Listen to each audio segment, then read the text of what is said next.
Bonjour! Je vous fais part d'une réflexion intéressante d'Éric Parizet. Ça, Éric Parizet, c'est une sommité en Jiu-Jitsu. C'est le fils d'une légende de judo, Bernard Parizet, un gars qui a été champion d'Europe et 9e dan. Il a fait ça dans les années 50.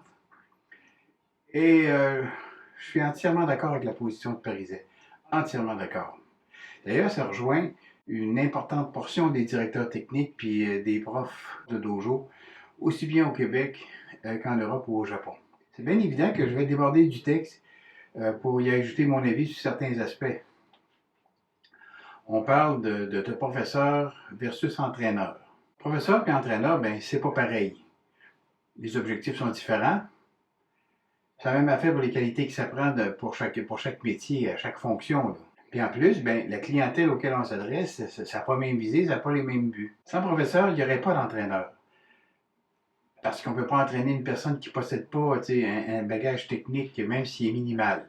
Pourtant, des fois, on constate que la case professeur est sautée au profit de celle d'entraîneur, de coach. Là. En clair, inconsciemment ou pas, certains vont oublier le statut de prof au profit de celui de coach ou d'entraîneur. La question que moi je me pose, cet oubli-là, il est la conséquence de quelle cause? Est-ce que c'est la pression des parents qui veulent faire de leurs enfants des champions, souvent avant le temps? Est-ce que c'est les dirigeants de fédération qui doivent produire des médailles puis des champions pour maintenir leur quota de subventions gouvernementales? En fait, chacun son métier, chacun sa mission. Le métier de prof, c'est un des plus beaux métiers du monde, mais aussi c'est un des plus difficiles. Pour être en mesure de transmettre les connaissances que l'on a, ça prend de la patience, ça prend du bon sens, ça prend des stratégies pédagogiques pour arriver à qualifier les élèves les plus faibles, pas tout le monde, les élèves les plus faibles inclus, les moins talentueux de la classe, puis il faut les rendre les plus compétents possibles. Puis le possible, ça peut être chaudane pour certains, puis ceinture verte pour d'autres. C'est ça être un éducateur, c'est ça être un maître, c'est ça être un professeur. Coach, ben, c'est différent. C'est différent dans la mesure où on s'occupe de personnes qui doivent se surpasser, qui doivent performer, qui viennent performer. Donc, on s'adresse à des athlètes qui ont pour but de gagner. Et pour réussir cet objectif-là de gagner, ben, le coach doit se concentrer sur 2 ou 3 techniques qui vont marcher à court et à moyen terme. D'une part, si on entraîne le coach une carrière d'un athlète de 10 ans et que pour qu'il gagne les compétitions régionales pour aller au provincial, qu'est-ce qu'il va faire? Il va se concentrer sur un seul aspect, sur une seule stratégie, sur une ou deux techniques pour avoir un résultat immédiat. Ben, à ce niveau-là, ben, l'élève va plafonner assez vite sur le plan technique. D'un autre côté, le coach va faire briller ses meilleurs éléments. Ça, souvent au détriment des moins talentueux du groupe. Il faut pas se le cacher. En effet, on les prend où, les hookés pour les randonnées, pour les nagekomi? Si l'entraîneur dans le dojo remplace le professeur, ben, il se coupe de sa base. Il se coupe de sa base. Ceux qui sont venus pour une simple activité physique, pour se défouler, pour s'amuser, pour apprendre, pour socialiser, pour apprendre à se défendre. Bref, pour différentes raisons.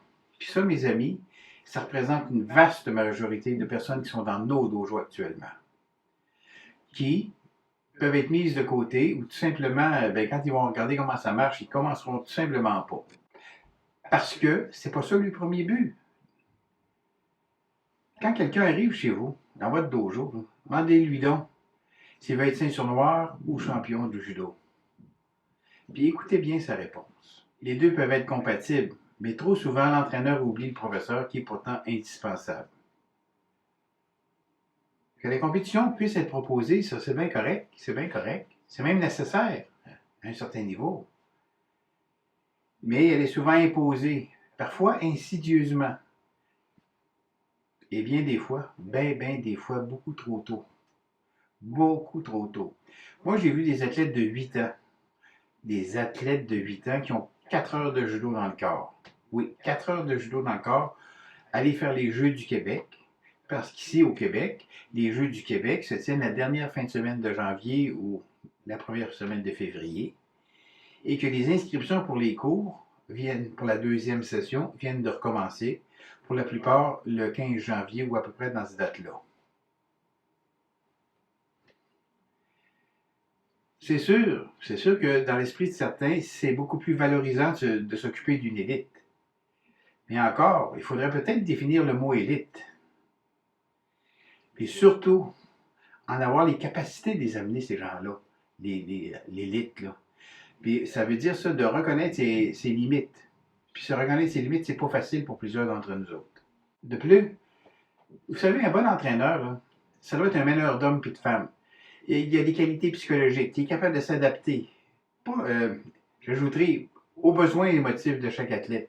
Pas uniquement sur la stratégie et les techniques, aux besoins émotifs de chaque athlète. On ne parle pas juste de stratégie. C'est volontairement que Parisien utilise le mot athlète dans son texte pour souligner que les personnes qui ont droit à cette appellation qui appartiennent déjà à une élite, qui est forcément coupée de la base. Si le professeur devient un entraîneur plus qu'un prof. Et ce qu'ils ont besoin, c'est d'un prof. Puis si c'est possible, un bon prof.